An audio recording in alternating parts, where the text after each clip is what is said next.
ನಮಸ್ಕಾರ ಸ್ನೇಹಿತರೆ, ಖಡಕ್ ಸ್ಟೋರಿಗೆ ಪ್ರೀತಿಯ ಸ್ವಾಗತ. ಸ್ನೇಹಿತರೆ, ವಿಧಾತ ಬರೆದ ಹಣೆ ಬರಹವನ್ನ ಯಾರಿಂದಲೂ ಬದಲಾಯಿಸಲು ಸಾಧ್ಯವಿಲ್ಲ ಅಂತಾರೆ. ಆದರೆ ಒಂದು ಪುಟ್ಟ ಪಕ್ಷಿ ಅಂದುಕೊಂಡರೆ ಆ ವಿಧಿಯ ಲಿಖಿತವನ್ನೇ ಬದಲಾಯಿಸಬಲ್ಲದು ಅಂದ್ರೆ ನೀವು ನಂಬ್ತೀರಾ? ಹೌದು, ಒಬ್ಬ ಶ್ರೀಮಂತ ವ್ಯಾಪಾರಿಯ ಮಗುವಿನ ಸಾವನ್ನ ಗೆಲ್ಲಲು ಒಂದು ಗುಬ್ಬಚ್ಚಿ ಸಾಕ್ಷಾತ್ ಕೈಲಾಸಕ್ಕೆ ಹೋಗಿ ಮಹಾಶಿವನನ್ನೇ ಪ್ರಶ್ನೆ ಮಾಡಿತ್ತು. ಆ ಪಕ್ಷಿಯ ತ್ಯಾಗ ಮತ್ತು ಮಹಾಶಿವನ ಪವಾಡ ಏನಾಗಿತ್ತು ಗೊತ್ತಾ? ಈ ರೋಚಕ ಸತ್ಯವನ್ನ ತಿಳಿಯಲು ಈ ವಿಡಿಯೋವನ್ನ ಕೊನೆಯವರೆಗೂ ನೋಡಿ. ಸ್ನೇಹಿತರೆ, ಶಿವ ಪುರಾಣದಲ್ಲಿ ಬರುವ ಈ ಕತೆ ಕೇವಲ ಕಥೆಯಲ್ಲ, ಇದೊಂದು ಜೀವನ ಪಾಠ. ಯಾರ ಮೇಲೆ ಮಹಾಶಿವನ ಕೃಪೆ ಇರುತ್ತದೋ ಅವರಿಗೆ ಸಾವು ಕೂಡ ಸೋಲುತ್ತೆ ಅನ್ನೋದಕ್ಕೆ ಇದೇ ಸಾಕ್ಷಿ. ಬನ್ನಿ ಆ ರೋಚಕ ಘಟನೆ ಹೇಗಿತ್ತು ಅಂತ ನೋಡೋಣ. ಸ್ನೇಹಿತರೆ, ಪೂರ್ವದಲ್ಲಿ ಒಂದು ಸುಂದರವಾದ ನಗರವಿತ್ತು. ಅಲ್ಲಿ ಒಬ್ಬ ವ್ಯಾಪಾರಿ ತನ್ನ ಹೆಂಡತಿಯೊಂದಿಗೆ ವಾಸಿಸುತ್ತಿದ್ದ. ಆತ ಊರಿನಲ್ಲೇ ದೊಡ್ಡ ಶ್ರೀಮಂತ. ಆದರೆ ಆತನ ಜೇಬಿನಿಂದ 1 ರೂಪಾಯಿ ಕೂಡ ದಾನವಾಗಿ ಹೊರಗೆ ಬರುತ್ತಿರಲಿಲ್ಲ. ಅಷ್ಟು ದೊಡ್ಡ ಜಿಪುಣ ಆತ. ಆ ದಂಪತಿಗಳಿಗೆ ಹಣವಿತ್ತು, ಆಸ್ತಿಯೂ ಇತ್ತು, ಆದರೆ ಸಂತಾನ ಭಾಗ್ಯ ಮಾತ್ರ ಇರಲಿಲ್ಲ. ಆದರೆ ಸ್ನೇಹಿತರೆ, ಇಲ್ಲೊಂದು ಆಶ್ಚರ್ಯವಿದೆ. ಶ್ರೀಮಂತನ ಮನೆಯ ಮುಂದೆ ಇದ್ದ ಒಂದು ಪುಟ್ಟ ಗುಬ್ಬಚ್ಚಿ ಇವರ ಹಣೆ ಬರಹವನ್ನೇ ಗಮನಿಸುತ್ತಿತ್ತು ಎಂಬುದು ಯಾರಿಗೂ ಗೊತ್ತಿರಲಿಲ್ಲ. ಆ ಗುಬ್ಬಚ್ಚಿ ಪ್ರತಿದಿನ ಆಹಾರಕ್ಕಾಗಿ ಪರದಾಡುತ್ತಿತ್ತು. ಆ ವ್ಯಾಪಾರಿಯ ಮನೆಗೆ ಹೋದರೆ 1 ಕಾಳು ಕೂಡ ಸಿಗುತ್ತಿರಲಿಲ್ಲ. ಛೇ, ಎಂತಹ ಮನುಷ್ಯ ಇವನು! ಭಿಕ್ಷುಕರಿಗೂ ಕೂಡ ಹಾಕೋಲ್ಲ, ನಮ್ಮಂತ ಮೂಕ ಪ್ರಾಣಿ ಪಕ್ಷಿಗಳಿಗೂ 1 ಕಾಳು ಕೂಡ ಹಾಕಲ್ಲ ಅಂತ ಆ ಪಕ್ಷಿ ಕೊರಗುತ್ತಿತ್ತು.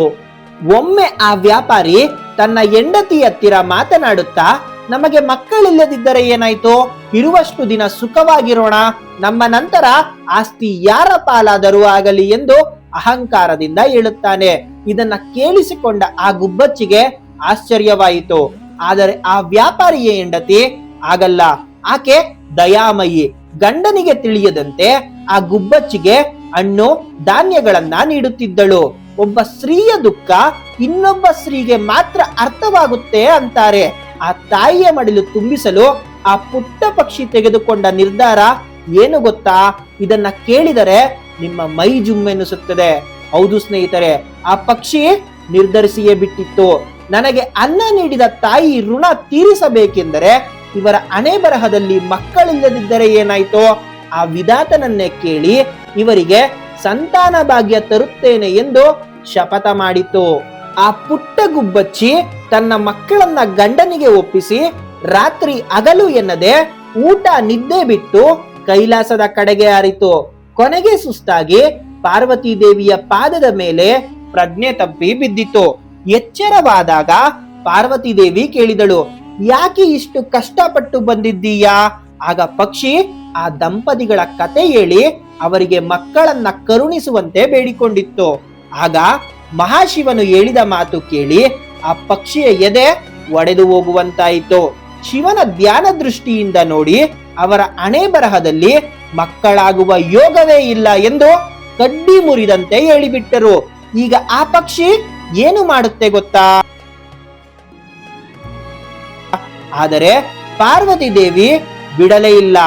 ಸ್ವಾಮಿ, ಈ ಪಕ್ಷಿಯ ನಿಸ್ವಾರ್ಥ ಸೇವೆ ನೋಡಿ ಇದಕ್ಕೋಸ್ಕರವಾದರೂ ನೀವು ವರ ನೀಡಲೇಬೇಕು ಎಂದು ಹಠ ಹಿಡಿದಳು.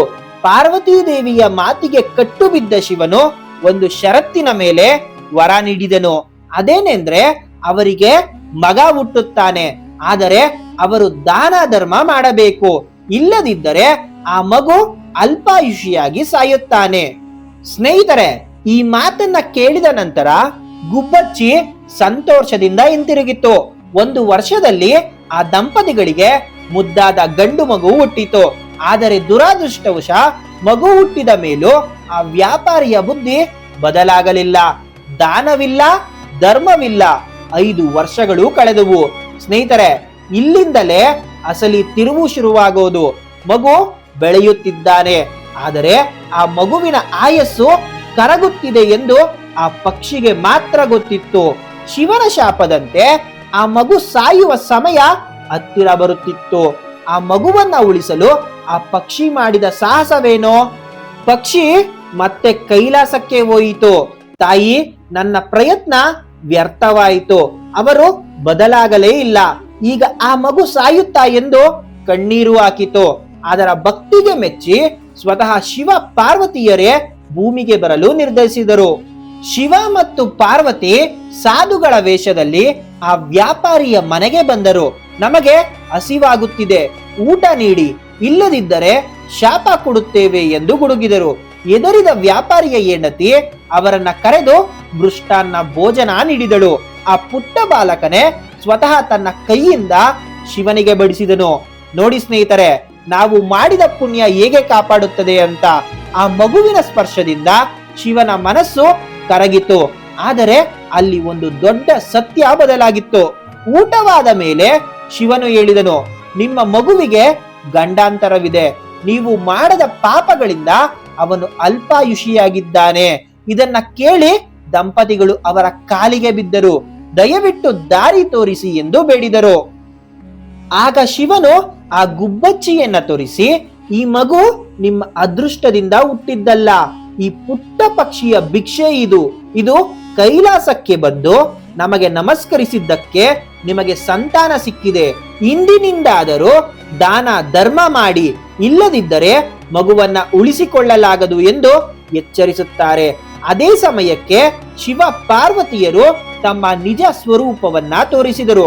ಆ ದೃಶ್ಯ ಹೇಗಿತ್ತೆಂದರೆ ದಂಪತಿಗಳ ಜನ್ಮವೇ ಪಾವನವಾಗಿತ್ತು. ಆ ದಿನ ಮಹಾಶಿವರಾತ್ರಿ. ಅಂದಿನಿಂದ ವ್ಯಾಪಾರಿ ಬದಲಾದ, ಊರಿಗೆಲ್ಲ ದಾನ ಮಾಡಿದ, ಬಡವರಿಗೆ ಸಹಾಯ ಮಾಡಿದ, ಆ ಪಕ್ಷಿಯ ಋಣವನ್ನ ಸ್ಮರಿಸಿದ. ನೋಡಿದ್ರಲ್ಲ ಸ್ನೇಹಿತರೆ, ಒಂದು ಪುಟ್ಟ ಪ್ರಾಣಿ ಮನಸ್ಸು ಮಾಡಿದರೆ ದೇವರನ್ನೇ ಭೂಮಿಗೆ ತರಿಸಬಲ್ಲದು. ಅಂತಹುದರಲ್ಲಿ ಮನುಷ್ಯರಾದ ನಾವು ನಿಸ್ವಾರ್ಥವಾಗಿ ಬೇಡಿದರೆ ದೇವರು ಇಲ್ಲ ಎನ್ನುತ್ತದಾ? ಈ ಕಥೆಯ ನೀತಿ ಇಷ್ಟೇ. ಪರೋಪಕಾರಾರ್ಥಂ ಇದಂ ಶರೀರಂ. ನಾವು ಮಾಡುವ ದಾನ, ಧರ್ಮ ಮತ್ತು ಪ್ರಾರ್ಥನೆ ನಮ್ಮನ್ನಲ್ಲದಿದ್ದರೂ ನಮ್ಮ ಮುಂದಿನ ಪೀಳಿಗೆಯನ್ನಾದರೂ ಕಾಯುತ್ತದೆ. ಸ್ನೇಹಿತರೆ, ನಿಮಗೂ ಪ್ರಾಣಿ ಪಕ್ಷಿಗಳ ಮೇಲೆ ಪ್ರೀತಿ ಇದ್ದರೆ ಅಥವಾ ಮಹಾಶಿವನ ಮೇಲೆ ನಂಬಿಕೆ ಇದ್ದರೆ ಈ ವಿಡಿಯೋಗೆ ಈಗಲೇ ಒಂದು ಲೈಕ್ ಕೊಡಿ. ನೀವು ಶಿವನ ಭಕ್ತರಾಗಿದ್ದರೆ ಕಮೆಂಟ್ ಬಾಕ್ಸ್ ನಲ್ಲಿ ಓಂ ನಮಃ ಶಿವಾಯ ಎಂದು ಬರೆಯಲು ಮರೆಯಲೇಬೇಡಿ. ಇದೇ ರೀತಿಯ ಅದ್ಭುತ ಪೌರಾಣಿಕ ಕಥೆಗಳಿಗಾಗಿ ನಮ್ಮ ಚಾನೆಲ್ ಅನ್ನ ಈಗಲೇ ಸಬ್ಸ್ಕ್ರೈಬ್ ಮಾಡಿಕೊಳ್ಳಿ. ಸ್ನೇಹಿತರೆ, ನಿಮ್ಮ ಆರೋಗ್ಯದ ಮೇಲೆ ಗಮನವಿರಲಿ.